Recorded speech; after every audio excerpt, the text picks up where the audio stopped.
Assalamualaikum warahmatullahi wabarakatuh. Alhamdulillah.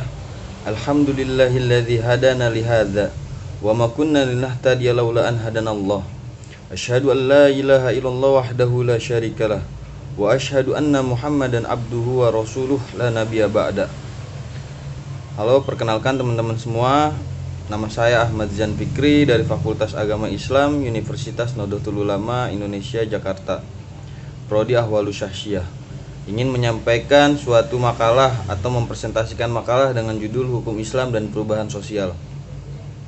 Pertama-tama saya mengucapkan terima kasih banyak kepada Bapak Nur Ahmad Soim selaku dosen pembimbing, dosen pengampu mata kuliah Tarikh Tasyrih, yang mana beliau telah banyak menuangkan ilmunya kepada kami dan kepada saya khususnya mahasiswanya. Selanjutnya saya akan membahas materi dengan judul Hukum Islam dan Perubahan Sosial.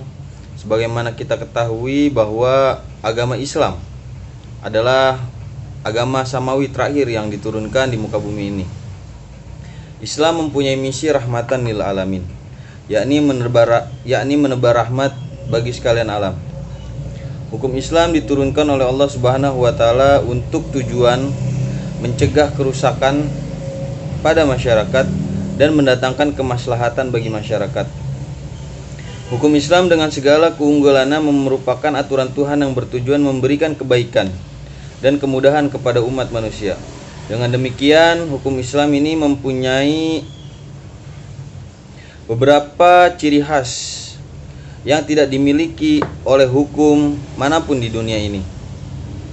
Ciri khas tersebut diantaranya adalah sifat yang fleksibel. Adanya sifat fleksibel tersebut selain kemudahan umat untuk mengaktualisasikan dari perintah-perintah Tuhan, juga merupakan bentuk yang konkret dari humanitis hukum langit. Sebab hukum Tuhan tidak sama sekali hanya pengisi ruang idealisme yang melangit, namun di tempat untuk kemaslahatan umat dalam mengarahkan kehidupan yang ideal yang tidak tersebut di area kekinian dan kedini-sinian. Oleh karena itu, pembahasan hukum Tuhan yang mengatur hak-hak manusia, melindungi dan menjamin hak tersebut jauh lebih baik, jauh lebih banyak daripada pembahasan tentang hak-hak Tuhan itu sendiri. Masyarakat senantiasa mengalami perubahan, perbedaan, dan tingkah laku. Di antara masyarakat yang mengalami banyak perubahan, perbedaan hanya terdapat pada sifat atau tingkah perubahan itu sendiri. Perubahan dapat menyangkut soal-soal yang fundamental, soal-soal yang mendasar bagi masyarakat, atau hanya perubahan kecil saja. Namun, sebagaimana sifat atau tingkat perubahan itu, masyarakat senantiasa melayaninya. Kenyataannya, mengenai perubahan-perubahan dalam masyarakat ini dapat dianalisis dari segi diantaranya ke arah mana perubahan dalam masyarakat itu bergerak. Direction of change. Yang jelas adalah bahwa perubahan itu bergerak meninggalkan faktor yang telah diubah. Akan tetapi setelah meninggalkan faktor itu, mungkin perubahan itu bergerak pada suatu bentuk yang baru sama sekali. Akan tetapi pula boleh bergerak kepada sesuatu perubahan itu ke yang sudah ada pada masa yang telah lampau. Oleh karena itu, hukum Islam yang menghadapi perubahan sosial dengan karakteristik yang dimiliki mampu eksis di berbagai perubahan yang terjadi di lingkungan masyarakat. Perubahan hukum Islam itu diadakan untuk menyesuaikan dengan konteks zaman sekaligus dengan karakter masyarakatnya, sehingga Islam yang ada di Arab ini tidak bisa sepenuhnya diterapkan di Indonesia karena masyarakat Indonesia ini memiliki karakter tersendiri.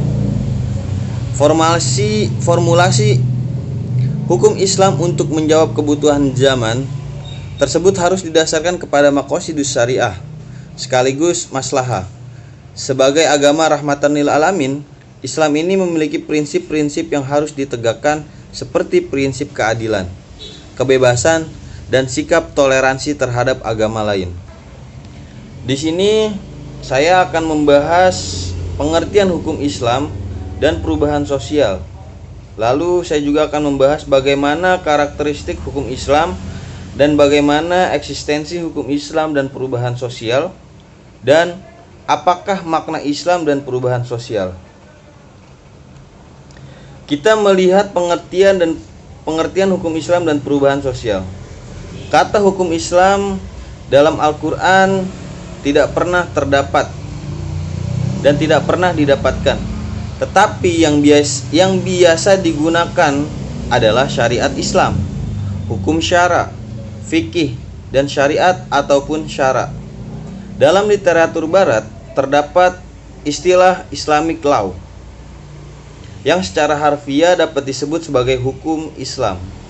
Dalam penjelasan terhadap kata Islamic law, lebih sering ditemukan definisi keseluruhan kitab Allah yang mengatur kehidupan setiap muslim dalam segala aspek. Dari definisi ini, terlihat bahwa hukum Islam ini mendekatkan kepada arti syariat Islam.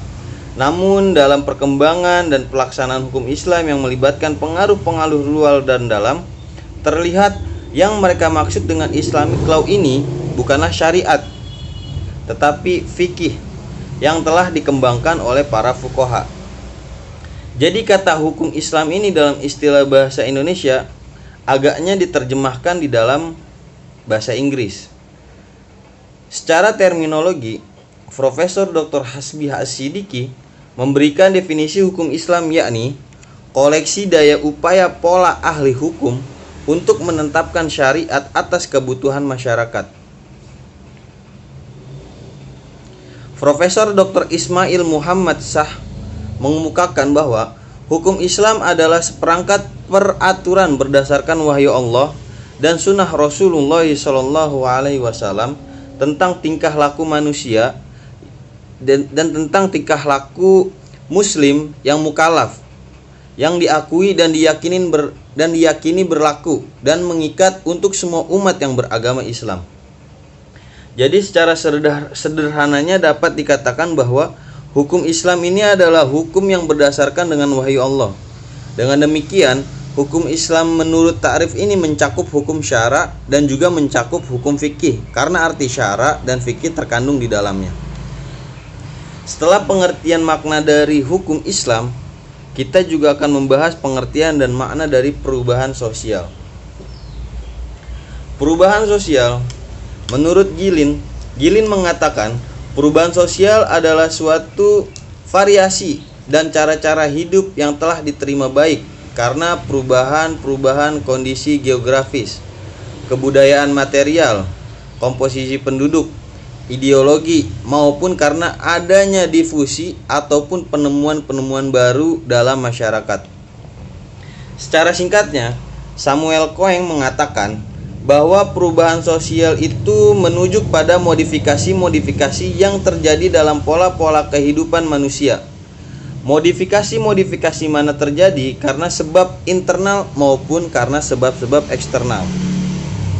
Solo Sumarjan merumuskan bahwasanya perubahan sosial adalah segala bentuk perubahan pada lembaga-lembaga kemasyarakatan di dalam suatu masyarakat yang mempengaruhi sistem sosialnya, termaksud di dalam nilai-nilainya, sikap dan pola perilaku di antara kelompok-kelompok dalam masyarakat.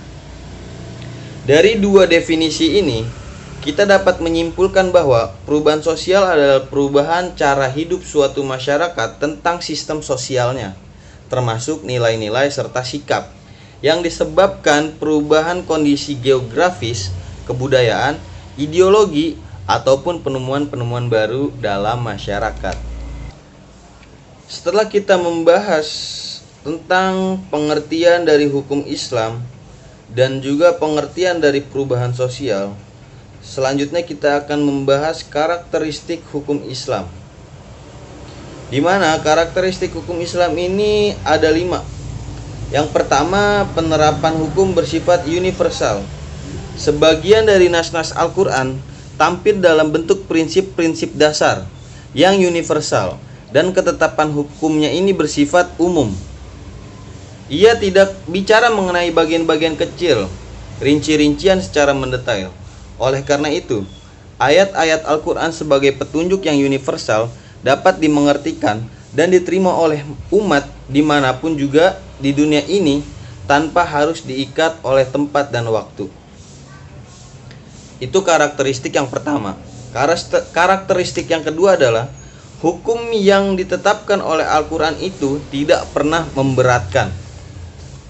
Dalam Al-Quran tidak ada suatu pun perintah Allah yang memberatkan hambanya. Apabila Tuhan melarang manusia mengerjakan suatu perbuatan, itu pasti ada maksudnya. Maksudnya baik secara terang-terangan ataupun secara tersembunyi. Walaupun demikian, manusia itu diberikan kelonggaran dalam keadaan tertentu. Seperti contohnya nih, tentang memakan bangkai. Memakan bangkai merupakan adalah perilaku yang terlarang. Namun, dalam keadaan terpaksa atau keadaan darurat, yakni tidak ada makanan lain dan orang akan mati kelaparan karena tidak makan, itu diperbolehkan untuk memakan bangkai tersebut. Ini mengartikan bahwa hukum Islam ini bersifat elastis dan dapat berubah sesuai dengan persoalan waktu dan tempat. Terus karakteristik yang ketiga ini menetapkan hukum bersifat realitas. Hukum Islam ini ditetapkan berdasarkan realitas. Dalam hal ini harus dipandang real dalam segala hal. Menghayalkan perbuatan yang belum tentu terjadi lalu menetapkan suatu hukum itu tidak diperbolehkan. Dengan dugaan ataupun sangkaan-sangkaan itu tidak dapat dijadikan dasar dalam penetapan hukum. Dr. Said Ramdan menjelaskan bahwa hukum Islam mengandung metode of realism. Karakter yang keempat dari hukum Islam adalah menetapkan hukum berdasarkan musyawarah sebagai bahan pertimbangan. Kalau hukum diibaratkan sebagai isi, maka masyarakat diibaratkan sebagai wadahnya. Untuk menerangkan isi harus dilihat wadahnya. Hal ini yang terlihat dalam proses diturunkannya ayat-ayat Al-Quran yang menggambarkan kebijaksanaan Tuhan dalam menuangkan isi yang berupa hukum Islam ke dalam wadah yang berupa masyarakat. Lalu karakteristik hukum Islam yang kelima ialah sanksi yang didapatkan di dunia dan di akhirat. Undang-undang memberikan sanksi atas pelanggaran terhadap hukum-hukumnya. Hanya saja, sanksi itu selamanya hanya diberikan di dunia. Berbeda halnya dengan hukum Islam, yang mana memberi sanksi di dunia juga dan di akhirat juga dapat sanksi. Sanksi akhirat ini selamanya lebih berat daripada sanksi di dunia. Karena itu, orang yang beriman merasa mendapatkan dorongan kejiwaan yang kuat untuk melaksanakan segala hukum-hukumnya dan mengikuti segala perintah serta menjauhi segala larangannya. Hukum yang disandarkan pada agama seperti ini bertujuan untuk mewujudkan kesejahteraan individu dan masyarakat. Tidak diragukan lagi, ini adalah tujuan yang bermanfaat. Hanya saja ia bermaksud membangun masyarakat ideal yang bersih dari semua apa yang bertentangan dengan agama dan moral. Begitu juga ia tidak hanya bermaksud untuk membangun masyarakat yang sehat saja, tapi juga bertujuan untuk membahagiakan individu, masyarakat, dan seluruh umat manusia di dunia dan di akhirat. Itulah beberapa karakteristik hukum Islam yang tentunya akan memudahkan kita memahami lebih jauh tentang eksistensi hukum Islam dalam perubahan-perubahan sosial. Selanjutnya, setelah kita membahas pengertian karakteristik hukum Islam, dan kita juga akan membahas tentang bagaimana eksistensi hukum Islam dalam perubahan sosial. Dalam perjalanan sejarah, hukum Islam ini merupakan suatu kekuatan yang dinamis dan kreatif. Hal ini dapat dilihat dari instruksi Rasul Shallallahu Alaihi Wasallam kepada para sahabat dalam menghadapi realitas sosiologis umat pada waktu itu. Tetapi dalam melakukan ijtihad, para sahabat ini tidak mengalami problem metodologis apapun. Karena apabila mendapatkan suatu kesulitan dalam menyimpulkan hukum, mereka dapat langsung menanyakan kepada baginda Nabi Shallallahu Alaihi Wasallam. Namun setelah Rasulullah Shallallahu Alaihi Wasallam ini wafat, masalah-masalah baru mulai banyak bermunculan. Beragam kasus yang muncul pada periode kepemimpinan khalifah mulai berkembang seperti hukum keluarga, bagaimana hukumnya transaksi, dan juga bagaimana berkaitan dengan kepentingan umum seperti hak-hak dasar manusia, hak untuk mendapatkan kemerdekaan, dan hukum yang berkaitan dengan kehidupan bernegara. Pada masa sahabat, ijtihad ini mulailah digalakkan sehingga muncullah berbagai macam penafsiran dan fatwa, praktek-praktek hukum yang pernah dicontohkan oleh Rasul Shallallahu Alaihi Wasallam. Bukan saja dianggap suatu putusan hukum seorang hakim di dalam peradilan, tetapi juga dianggap sebagai petunjuk dalam memecahkan persoalan-persoalan. Dengan contoh-contoh yang pernah diberikan Rasul Shallallahu Alaihi Wasallam di bidang fatwa telah siap dan mampu menghadapi persoalan-persoalan baru yang mereka pecahkan dengan cara menggalakkan ijtihad.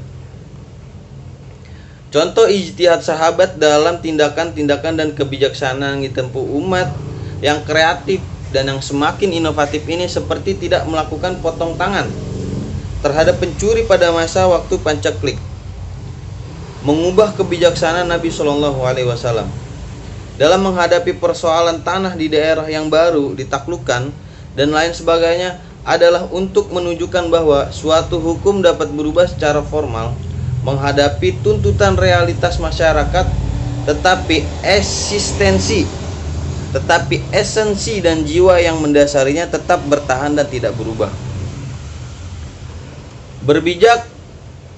Berpijak pada pandangan di atas dan dalam upaya menjawab tuntutan dan permasalahan yang dihadapi masyarakat era industrialisasi, maka perlu merumuskan kembali metodologi untuk berijtihad, untuk memperoleh teoritisasi yang merupakan hasil kristalisasi dari pemahaman utuh atas Al-Quran dan Sunnah. Harus ditetapkan kepada kehidupan kaum muslimin dewasa ini dengan mempertimbangkan situasi lokal di mana prinsip-prinsip tersebut akan diaplikasikan. Modifikasi hukum lama selaras dengan situasi kekinian bukan berarti mengeksploitasi teoritis dalam Al-Quran maupun Sunnah dan memodifikasi hal-hal yang ada dalam situasi dewasa ini sehingga selaras dengan teorisasi Al-Quran dan Sunnah. Oleh karena itu, situasi dewasa ini perlu dikaji secara cermat dengan mempertimbangkan berbagai unsur-unsur seperti ekonomi, sosial, politik, sosial kultural, dan lain sebagainya. Zaman telah berubah, masyarakat pun telah mengalami perkembangan persoalan-persoalan baru. Persoalan-persoalan baru pun banyak bermunculan. Karena itu, kita tidak boleh berdiam diri dalam menjelaskan hukum di tiap-tiap hubungan. Di tiap-tiap hubungan itu dengan alasan bahwa para fuqaha terdahulu tidak membicarakannya, melainkan kita harus berijtihad sesuai dengan cita-cita, sesuai dengan karakter-karakter kita, sesuai dengan kriteria kita yang ditetapkan oleh agama. Jadi secara garis besarnya bahwa pintu ijtihad itu belum tertutup. Dengan cara kita mengembangkan hukum-hukum Islam sesuai dengan kondisi zaman pada saat ini. Lalu kita akan membahas tentang makna Islam dan perubahan sosial. Makna Islam dan perubahan sosial itu dalam nalar filsafat ilmu pengetahuan, modernitas adalah era kepercayaan kepada kemajuan yang sejajar dengan kepercayaan kepada nilai dan hal baru. Lantaran yang baru diganjar dengan nilai yang lebih besar ketimbang yang tidak baru. Perubahan karakter masyarakat dari masyarakat agraris ke masyarakat industri memiliki dampak tersendiri terhadap cara pandang paradigma, lifestyle, dan kebutuhan sehingga memiliki imbas tersendiri terhadap perilaku beragama. Sebagai sebuah sistem pengembangan dan pembangunan modernitas adalah upaya menambah kemampuan suatu sistem sosial untuk mengulangi tantangan-tantangan serta persoalan-persoalan baru yang dihadapinya dengan menggunakan secara rasional ilmu dan teknologi dengan segala sumber kemampuannya. Masyarakat dengan berbagai dinamika yang ada menuntut adanya perubahan sosial, dan setiap perubahan sosial pada umumnya meniscayakan adanya perubahan sistem nilai dan hukum. Max Weber dan Emil Durkheim mengatakan bahwa hukum merupakan refleksi dari solidaritas yang ada dalam masyarakat. Dengan senada Max Weber dan Durkheim ini, Arnold M. Ross mengemukakan teori umum tentang perubahan sosial hubungannya dengan perubahan hukum. Menurutnya, perubahan hukum itu akan dipengaruhi oleh 3 faktor. Pertama, adanya kumulasi progresif dari penemuan-penemuan di bidang teknologi. Kedua, adanya kontak atau konflik antara kehidupan masyarakat. Dan ketiga, adanya gerakan social movement. Menurut teori-teori di atas, jelas bahwa hukum lebih merupakan akibat daripada faktor-faktor penyebab terjadinya perubahan sosial. Pengaruh-pengaruh unsur perubahan di atas dapat menimbulkan perubahan-perubahan sosial dalam sistem pemikiran Islam, termasuk di dalamnya pembaruan hukum Islam. Pada dasarnya, pembaruan pemikiran hukum Islam ini hanya mengangkat akses lokalitas dan temporalitas ajaran Islam tanpa mengabaikan aspek universalitas.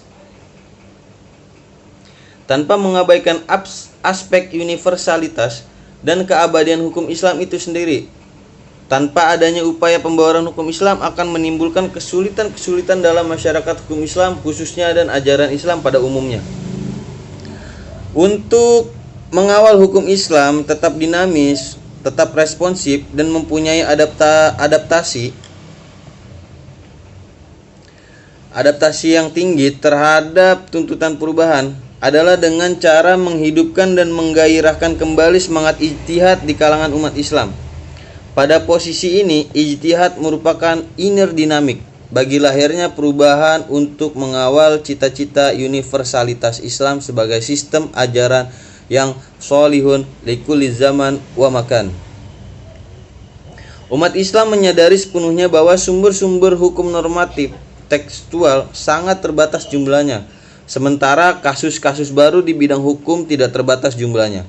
Oleh karena itu, Ibnu Rushd dalam kitab Bidayat Al-Mujtahid mengatakan bahwa persoalan-persoalan kehidupan masyarakat tidak terbatas jumlahnya, sementara jumlah nas Al-Quran, baik Al-Quran dan Al-Hadis, jumlahnya terbatas. Oleh karena itu, mustahil sesuatu yang terbatas jumlahnya bisa menghadapi sesuatu yang tidak terbatas. Semangat atau pesan moral yang bisa kita pahami dari pernyataan Ibnu Rushd di atas adalah anjuran untuk melakukan ijtihad terhadap kasus-kasus hukum baru yang tidak secara eksplisit dijelaskan sumber hukumnya dalam nas. Dengan demikian, ijtihad merupakan satu-satunya jalan untuk mendinamisir ajaran Islam sesuai dengan tuntutan perubahan zaman dengan berbagai kompleksitas persoalannya yang memasuki seluruh dimensi kehidupan manusia. Sebagai kesimpulan dari paparan yang tadi saya sudah sampaikan, bahwa agama Islam ini memainkan peran dalam kehidupan pribadi dan masyarakat. Sekalipun masyarakat ini telah disusupi oleh kebudayaan-kebudayaan barat atau dipengaruhi oleh sekularisme, dalam masa masyarakat mengalami perubahan sosial yang dahsyat, maka pribadi dan masyarakat kehilangan pegangan karena lembaga-lembaga yang sesungguhnya merupakan pemberi pegangan seperti kebudayaan, keluarga, pendidikan sedang dalam perubahan dan lembaga-lembaga itu sendiri tidak dapat mengatasi persoalannya. Dalam suasana dan keadaan beginilah agama dapat membantu dengan memberi pegangan agar pribadi dan masyarakat tidak gelisah dan menemukan pegangan yang pasti dan benar pada ajaran Tuhan. Hukum Islam dengan berbagai kelebihan yang dimiliki dapat eksis dalam perubahan sosial. dengan prinsip-prinsip dasar yang melekat padanya, sehingga mampu merespons segala perubahan sosial yang terjadi. Hukum Islam dengan segala keunggulannya merupakan aturan Tuhan yang bertujuan untuk memberikan kebaikan dan kemudahan kepada umat manusia. Perubahan hukum Islam itu perlu untuk menyesuaikan dengan konteks zaman sekaligus dengan karakter masyarakatnya. Walaupun hukum Islam didasarkan pada wahyu, tetapi tidak menutup kemungkinan diperlukan adanya interpretasi atau kontekstualisasi dari ketentuan nas yang ada. Dengan demikian, ijtihad ini sebagai keniscayaan. Dengan ketentuan semacam itu, hukum Islam selalu up to date, selalu update sesuai dengan perkembangan zaman. Terima kasih. Mungkin hanya itu yang bisa saya sampaikan. Kurang lebihnya saya mohon maaf secara pribadi. Mungkin ada kata-kata yang kecengklak lah, kurang pas karena saya juga membaca teks. Mohon maaf bila ada kesalahan. Wallahul muwaffiq ila aqwamit thoriq. Wassalamualaikum warahmatullahi wabarakatuh.